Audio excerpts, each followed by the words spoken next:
Alors, bienvenue dans cette nouvelle vidéo sur le jeu Le Septième Continent. On va essayer de voir là ce qui est de la mise en place d'une partie.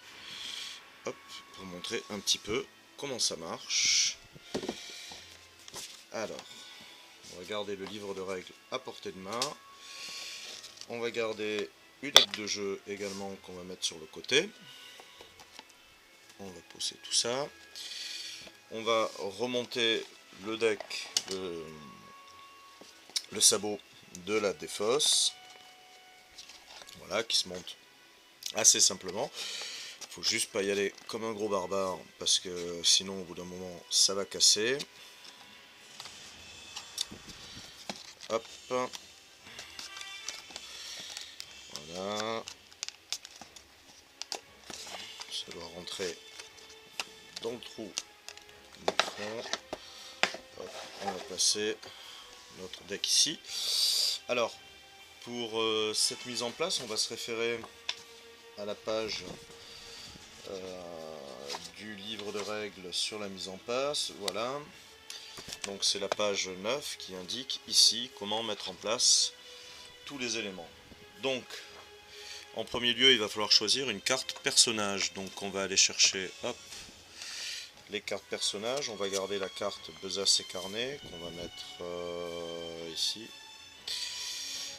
Et alors, les personnages, on a le choix entre plusieurs personnages. On a Ferdinand la Chapelière, Elliot Pendleton, Dimitri Gorshkov, Killian McCluskey, qui est une dame, Howard Lovecraft, Mary Kingsley, qui est une dame aussi, Victor Frankenstein, et après ce sont des cartes pour créer son propre explorateur. Alors je vais pas prendre Ferdinand la Chapelière parce que c'est le personnage en fait qu'on voit partout dans tous les, enfin qu'on a vu ces derniers mois dans tous les tests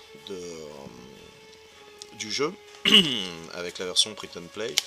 Donc on va tout simplement prendre le suivant qui est Elliot Pendleton. Alors, comment un jeune Serbe ne parlant pas un mot d'anglais est parvenu moins de 10 ans après son arrivée clandestine aux États-Unis à se voir confier le poste de médecin-chef d'une expédition de renommée internationale en route pour un continent mystérieux? C'est un secret que Vassili Kovacevic, alias Elliot Pendleton, a bien l'intention d'emporter dans la tombe. Bon, ça nous avance pas trop. Alors, on va voir en fait en même temps un peu comment ça fonctionne. Donc, on a ici la carte de notre explorateur, donc qui va indiquer en 1 donc le type de carte qu'on a. Donc la main rouge, c'est pour dire que c'est un explorateur, un personnage en fait. On a son nom bien évidemment. Ensuite on a son effet particulier. Alors sa compétence spéciale, c'est qu'à l'étape de résultat d'une action à laquelle on participe, on peut défausser 2 cartes ayant le mot-clé endurance depuis notre main ou l'inventaire pour appliquer l'effet suivant étoile. Alors les étoiles, ce sont les succès qu'on va avoir besoin de réunir pour effectuer les différents tests.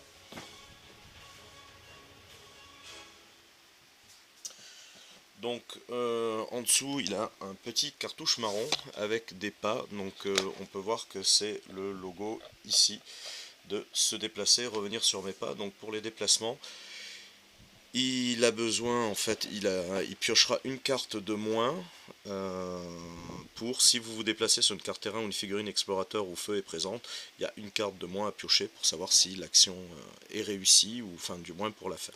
En bas, il a un mot-clé explorateur. Ces mots-clés permettent de combiner les objets entre eux. C'est pour les états. Bon, ça on le verra plus tard. Ça compte surtout pour les états. Donc, on va essayer de trouver là-dedans la figurine de notre personnage qui doit ressembler à ça. Hop, ça m'a l'air d'être lui. Voilà, on a notre petite figurine. Ok, donc on a notre personnage et on va poser sa carte ici à côté de la besace et carnet. Alors la besace et carnet, on va regarder ça vite fait. Donc, que feriez-vous sans cette vieille besace? Elle renferme vos trouvailles les plus précieuses. Quant au carnet qui s'y trouve déjà, il regroupe les notes prises par vos confrères et vous-même lors de la précédente expédition sur le 7e continent. Une source de savoir inestimable. Alors la carte besace, en fait, elle va déterminer plusieurs choses. Déjà, c'est la carte sous laquelle on va placer tout ce qu'on trouve qui a une petite icône livre. Donc, ils vont être des récits, des notes, etc., des carnets ou des pages d'information. Et ensuite, elle donne des informations en fait en fonction du nombre de joueurs. Donc là par exemple si on joue à un joueur, on pourra avoir 4 cartes en main, 5 compétences et on pourra avoir 1, 2, 3, 4 objets qui chacun pourront avoir jusqu'à 3 améliorations ou combinaisons. Donc en total donc, de 4 cartes par objet. Voilà. Après c'est dégressif en fonction du nombre de joueurs, puisque à 4 joueurs, vous voyez, on n'a que 2 cartes en main maximum, 2 compétences par personnage, et chacun ne peut avoir que 2 objets avec une seule amélioration par objet. Donc cette carte besace, on va la placer là, sous notre personnage. Alors après on doit prendre des dés, donc comme j'ai expliqué précédemment, les dés en fait sont là pour faire servir de compte en fait pour les objets. Donc on va prendre 4 dés seulement, puisque on a droit à un maximum de 4 objets quand on joue tout seul. Alors, choisissez donc une ou plusieurs cartes indices et placez-les sur la carte besace et carnet. Rangez les cartes indices non retenues. Vous pouvez prendre plusieurs cartes indices pour faire hop, hop, hop. Donc pour la première partie, il conseille de prendre la carte de malédiction. En fait, la malédiction, ça va être un peu le scénario. La déesse vorace. Donc on va aller chercher la déesse vorace. Alors j'ai rangé les extensions tout à l'heure, donc forcément il y a un peu plus de cartes dans la boîte. Hop, la déesse vorace. Et les cartes indices donc sont des cartes comme les cartes de compétences qui sont bleues comme ça et qui ont trait à la malédiction choisie. Donc voilà la carte, la déesse vorace également. Alors en fait c'est ça, voilà, c'est ça la carte malédiction, et ça c'était une carte indice en fait, je me suis trompé. Alors on va prendre des cartes la mort vous guette, ça on verra après ce qu'il en est, on va les mettre de côté pour l'instant. Donc hop, je range les autres malédictions. Alors, donc qu'est-ce que ça nous dit la déesse vorace? Outre cette belle illustration, là rien sur celle-là. Sur celle-là, indice là, voilà. Alors là en bas on a un petit logo, une sorte d'échelle ou de piège à pointe, où il y a marqué +7. Alors il y a un plan avec différents éléments en fait dessus, peut-être un cheminement et un chiffre FT16 et un truc écrit baragouiné sur le lieu. Alors, la déesse vorace, depuis votre retour d'expédition, vos nuits sont hantées par une vision d'une idole étrange et lugubre qui semble vous appeler à elle. Les cris stridents de quelques goélands vous tirent d'un sommeil de plomb. C'est bizarre, on dirait presque des rires. Vous essayez de comprendre. Où êtes-vous? Comment avez-vous atterri dans cet endroit? Votre mémoire vous fait défaut. En parcourant les notes de votre carnet, vous retrouvez un feuillet manuscrit sur lequel ce qui s'apparente à un itinéraire a été tracé. Plusieurs statues y sont dessinées, et l'une d'entre elles ressemble à s'y méprendre à celle de vos rêves agités. Alors, pour débuter l'aventure, mettez une carte 10 en jeu, chaque joueur y place sa figurine. Alors on a un petit logo carnet sur cette carte, donc on va la placer sous la besace, puisque c'est là que se rangent nos savoirs. Donc ça, on va le mettre à côté, là c'est pas très important, c'est pour marquer je pense plutôt le scénario qui est joué. Donc on va aller chercher une carte 10. Alors je vais chercher dans le truc, alors il y a une carte 10 verte et une carte 10 dorée. Donc il faut toujours prendre la verte en premier. On va la poser et on va mettre dessus notre figurine. Alors, cette carte, je vais essayer d'avancer un peu, on y voit plusieurs éléments en fait, mais on va le voir après, on va expliquer après. On va finir la mise en place d'abord. Donc mélanger les cartes suivantes ensemble pour former le deck d'action, donc 35 cartes compétences et les 5 cartes compétences spécifiques à notre personnage. Là où les cartes malédiction liées aux cartes indices que vous avez choisies, alors donc c'est en fait, c'est bien ça, c'est cette carte malédiction. Et les 4 cartes malédiction la mort vous guette. Donc j'en ai sorti que 3 en fait, il faut mettre les 4. Donc on va aller chercher la dernière carte, la mort vous guette. Alors tout ça, c'est des pénalités en fait, ces cartes là, vous vous en doutez. Donc on va prendre les compétences. Alors les compétences j'ai rajouté, il y en avait dans les extensions en fait quand j'ai fait le rangement tout à l'heure. Je ne l'ai pas filmé parce que c'était la même chose que le précédent rangement en fait, il fallait replacer des cartes un petit peu partout. Donc je vais les mélanger quand même par sécurité, parce que pof, voilà, ce sont les compétences communes et on doit en prendre 35. On va prendre les 35 premières. 1, 2, 3, 4, 5, 6, 7, 8, 9, 10, 11, 12, 13, 14, 15, 16, 17, 18, 19, 20, 21, 22, 23, 24, 25, 26, 27, 28, 29, 30, 31, 32, 33, 34, 35. Donc tout le reste en fait va être écarté, a priori ne sera pas utilisé, et on va faire avec ça. Donc ensuite on prend les compétences avancées, donc il faut prendre là où ce sont des compétences en fait qui sont propres à chaque personnage. Donc là on va chercher les compétences où il y a la tête de Elliot Pendleton. Donc c'est pas lui, c'est pas elle, c'est pas lui, c'est pas elle, c'est pas lui, c'est lui. Hop, hop, hop, voilà. Donc on va ranger pareil le reste dans la truc.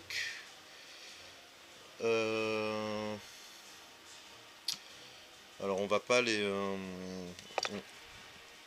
lire, hein. On va pas perdre de temps, on aura le plaisir de les découvrir au fur et à mesure de la pioche. Donc il y a 4, 5, 4, 9 cartes, là on en a 35, 1, 2, 3, 4, 5. Hop. Alors, ce que je vais faire, c'est que je vais mélanger en fait les cartes de la Morvougat avec les cartes action spéciale. Hop. Et on va les intercaler au fur et à mesure dans le deck des compétences standard. Et puis ensuite on mélangera. Donc 5, hop, 1, 2, 3, 4. On va en prendre une. 1, 2, 3, 4, 5. 1, 2, 3, 4. 1, 2, 3, 4, 5. Hop. 1, 2, 3, 4. 1, 2, 1, 2, 3. Hop.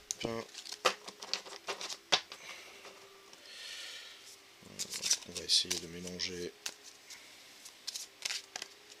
hop, au mieux. Hop, on va couper et mettre la dernière carte. Et on va remélanger. Et voilà, et on va le placer à côté. Alors pas trop près de la... Bon, ça on va le pousser de toute façon. On va le mettre par là. On va le mettre à côté du sabot de Défausse.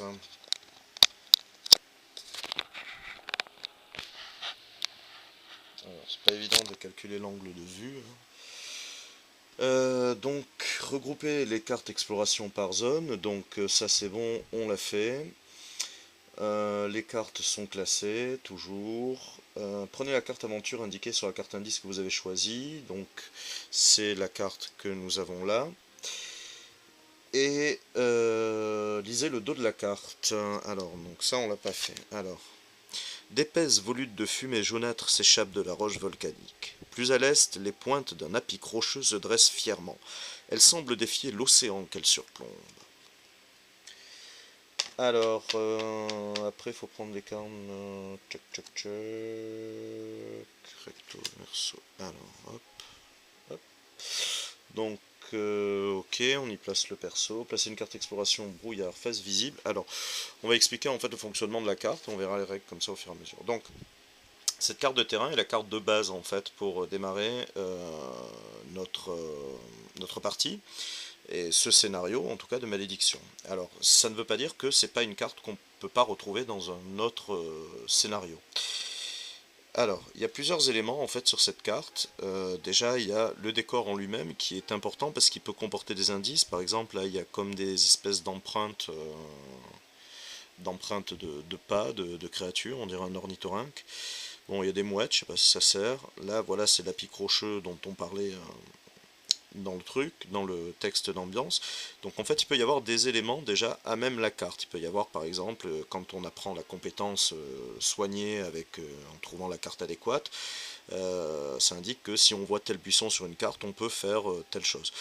Voilà, donc bon là pour l'instant on démarre, hein, c'est pas très intéressant. Alors ici on a un petit icône en fait de ressources, ça veut dire que quand on est sur cette carte, les lieux nous produisent automatiquement de la pierre. Donc si on a par exemple un objet qu'on peut améliorer, etc., où on a besoin de l'ingrédient pierre, enfin de la ressource pierre, ben, en étant sur cette carte, on a automatiquement la ressource pierre.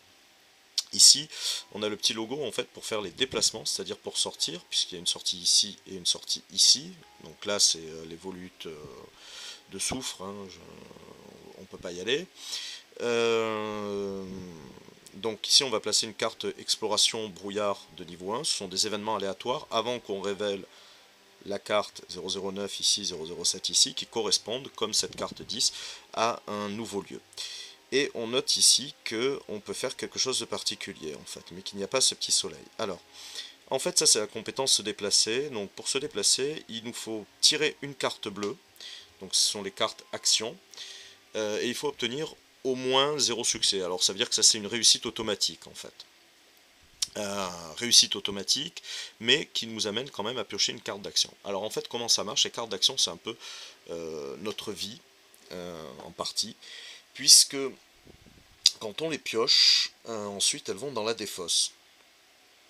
Et comme vous l'avez vu, dans le deck des cartes actions, il y a des cartes la mort vous guette. Donc tant qu'on les pioche encore dans le deck d'action, qu'on nous demande de piocher des cartes, c'est pas un problème. Mais en revanche, une fois qu'on a fini notre deck d'action, on va devoir aller piocher les cartes dans la défausse en fait. On reprend la défausse, on la remélange, et on pioche les cartes. Et là, si on pioche une carte la mort vous guette, à ce moment-là, on est mort. Donc le but c'est d'arriver à faire le scénario avant de meuler notre deck de cartes en fait. Alors bien sûr il y a des éléments pour se soigner par exemple qui vont nous permettre de récupérer des cartes dans la défausse pour réalimenter notre deck d'action. Ici on note en fait qu'il y a un petit logo, alors au début on va se référer beaucoup à l'aide de jeu même si c'est assez intuitif. Là c'est aller voir, visiter.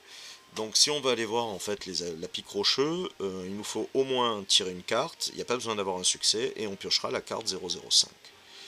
Alors on va mettre déjà les deux cartes brouillard, qu'il y a, hop, pareil, alors je mélange parce que c'est pareil, j'ai mis les cartes d'extension amènent des cartes, mais les cartes d'extension amenaient beaucoup de cartes de plus haut niveau en fait.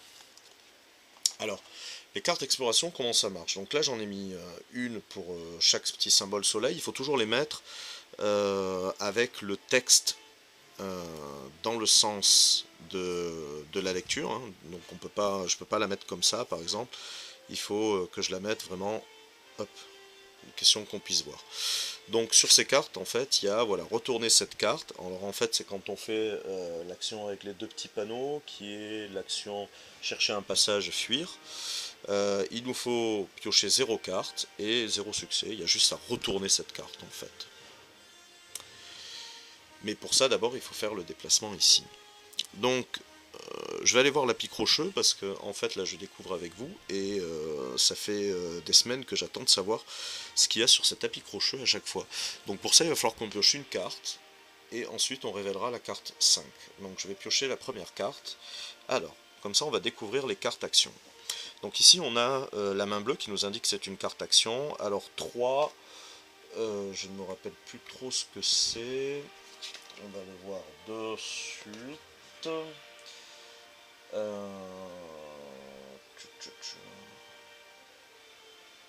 Ah, alors c'est le coût d'acquisition. Alors ils mettent compétences avancées uniquement. Alors c'est le coût d'acquisition, il faut 3 points d'expérience pour pouvoir acquérir, garder cet objet. Parce qu'en fait, chaque fois que vous piochez les cartes actions, vous êtes amené à en piocher plusieurs parfois, vous avez toujours le droit d'en garder une en fait. Soit pour vous, soit que vous pouvez donner à un explorateur allié avec qui vous travaillez. Donc ici, on a ce logo, bon, l'acquisition. Alors on a un set, ce set c'est un peu particulier, il y a des cartes, voilà, par exemple comme ici, qui font des effets, c'est une sorte d'effet spécial. Et ici on a les succès. Alors heureusement là on ne nous demandait pas de succès, parce que j'ai qu'un demi-succès, donc ça vaut 0 en fait. il faut que j'en ai un deuxième dans le même sens sur la bande comme ça pour que je puisse venir le glisser, l'intercaler et former une étoile complète, puisque les étoiles sont des succès. Alors quand il y a un plus, comme là pour... non, c'est un plus ici, pour aller explorer, en fait je peux piocher plus d'une carte si je veux, parce qu'il y a des fois on va nous demander, vous aurez un plus et il faudra 3 succès, donc avec une carte vous avez très peu de chance, enfin voire pas du tout, d'avoir des succès. Bon. Le problème, c'est que comme j'ai expliqué, plus on va piocher de cartes, plus on a de risque de mourir, puisqu'on va augmenter la défausse en conséquence. Donc ici, en fait, on voit, il y a tout un tas de trucs à pot, donc c'est pour construire, en fait, on peut récupérer, construire un pot. Pour ça, il nous faut, en fait, tenter de faire fabriquer cette compétence-là. Alors, il n'y a pas de fiche de personnage avec une liste de compétences qu'on peut faire ou pas faire. On a droit de tout essayer. Après, on se vote ou pas. Là, ça veut dire que si on veut créer le hapeau, alors il nous faut piocher au moins 2 cartes et 0 succès. Et là, il y a les petits icônes ressources. Ça veut dire que si je suis sur un terrain, en fait, ou si j'ai quelque chose qui me produit du bois, j'ai une carte de moins à piocher, en fait. Et si j'ai pareil pour la feuille, j'ai une carte de moins. Donc admettons que j'ai quelque chose qui me fournisse du bois et que je sois sur un terrain où la ressource, comme ici, on a que la ressource soit la feuille, ça fait -1, donc j'ai aucune carte à piocher, et du coup c'est automatique, je gagne cet objet. Ici 2, c'est la charge en fait. Si je prends l'objet, alors pour l'instant c'est pas un objet, en fait c'est une compétence, c'est-à-dire que je sais fabriquer un hapeau. Voilà, je vais mettre un dé avec un 2 dessus, sur la face 2. Si je l'utilise une fois, je le mettrai sur la face 1. Si je l'utilise une deuxième fois, il partira dans la défausse. Alors c'est un hapeau, voilà, qu'est-ce que ça fait? Ça fait que quand j'essaye de chasser, si j'obtiens un 7 ou une étoile, je peux utiliser les cartes qui ont le symbole, voilà, bon, je sais pas trop. Les cartes qui ont le symbole de musique, comme ça, en fait. Et il y a 2 mots-clés, sérénité et musique, ça veut dire que si je trouve d'autres objets, enfin que je fabrique d'autres objets comme ça, d'autres compétences, je peux les faire de l'upgrade, en fait, les cumuler entre eux, tant qu'ils sont liés par un mot-clé. C'est ce qu'on retrouve ici sur la besace, en fait, avec l'histoire des objets et les différentes améliorations. Bon, ici, de toute façon, je peux rien en faire, puisque j'ai pas 3 points d'expérience pour le faire, donc je laisse la carte. Ce qui est intéressant, en revanche, c'est que je vais pouvoir mettre la carte 5, que je vais aller chercher. Alors, la carte 5... Alors quand vous prenez les cartes, il faut toujours vérifier qu'il n'y en ait pas une avant ou après, parce que... Alors, 5. Vous vous tenez au pied d'un pic rocheux haut d'une quinzaine de mètres. Hop, on retourne, et là on a une petite flèche, en fait, avec le logo explorer, donc ça veut dire qu'il faut venir, hop, le joindre là. Et ça veut dire que cette carte, elle ne bougera pas, en fait. Elle est vraiment liée à ce territoire. Alors, c'est pas un nouveau territoire où je vais être obligé de me déplacer, puisqu'il n'y a pas de flèche ou autre. C'est juste un agrandissement de cette zone, en fait. Vous devriez avoir une vue imprenable depuis le sommet. Alors, là, on me propose, en fait, je vais vous montrer la carte, parce que c'est pas évident, d'escalader. Il faut que je pioche une carte, ou plus, mais minimum une carte, et que j'obtienne 2 succès. Et ensuite, il y a 2 cartouches, un blanc et un noir. Donc le blanc indique en cas de réussite ce qui se passe, et le noir en cas d'échec. Donc si je réussis, je prendrai la carte 26 et j'enlèverai cette carte. Donc la carte 26 sera certainement un même type de carte, mais avec des informations, des éléments en plus. Et si je rate, vous chutez sur le sol rocailleux en contrebas, et chaque participant prend une carte 104. Alors pourquoi chaque participant? Parce qu'on peut faire les actions à plusieurs, en fait. Quand on fait les actions à plusieurs, on a le droit de piocher une carte de moins, mais il faut un succès en plus pour réussir. Alors là, ça peut paraître idiot, parce que ça ferait 0 mais 3 succès, mais il y a des fois, en fait, cet ordre-là est inversé, c'est-à-dire qu'on va vous demander de piocher minimum 4 cartes ou plus pour avoir 2 succès. En fait, c'est une action qui vise à vous faire défausser des cartes. Donc, la faire à plusieurs, ça permet de piocher moins de cartes et de rentabiliser un petit peu. Donc, on va le tester. Hop, on va escalader, on va voir ce que ça donne.